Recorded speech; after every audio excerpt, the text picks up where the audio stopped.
Hi అండి, welcome back to my channel. ఈరోజైతే కందిపొడి ఎలా రెడీ చేయాలో చూపించబోతున్నానండి. ఒక కప్పు కందిపప్పు, అరకప్పు పెసరపప్పు, అరకప్పు శనగపప్పు తీసుకొని పక్కన పెట్టుకోవాలి.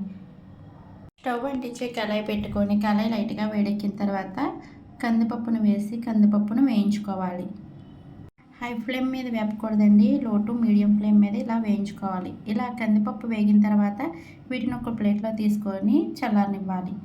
అదే కడాయిలోకి ముందుగా సిద్ధం చేసుకున్న పచ్చిశనగపప్పును వేసుకొని 1 నిమిషం పాటు వేయించుకోవాలి. పచ్చిశనగపప్పు లైట్గా వేగిన తర్వాత పెసరపప్పును కూడా వేసేసుకొని రెండింటిని ద్వారగా ఇలా వేయించుకోవాలి.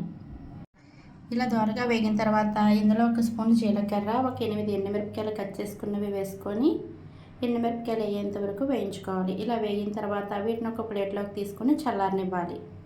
మిక్సీ జార్ తీసుకొని వీటన్నిటిని మిక్సీలో వేసుకొని ఇందులో ఒక 1/2 టీ స్పూన్ ఇంగువ, రుచికి తగినంత ఉప్పు వేసుకొని ఇలా మిక్సీ పట్టుకోవాలి. అంతే అండి, ఎంతో టేస్టీ అయిన కందిపొడి అయితే రెడీ. ఇది వేడివేడి అన్నంలోకి 1 స్పూన్ ఈ కందిపొడిని వేసుకొని పైన నెయ్యి వేసుకొని కలుపుకొని తింటే సూపర్గా ఉంటుంది. మీరు కూడా ఇలా ఒకసారి అయితే ట్రై చేయండి. ఈ వీడియో నచ్చినట్లయితే లైక్ చేసి ఛానల్ని అయితే సబ్స్క్రైబ్ చేసుకోండి.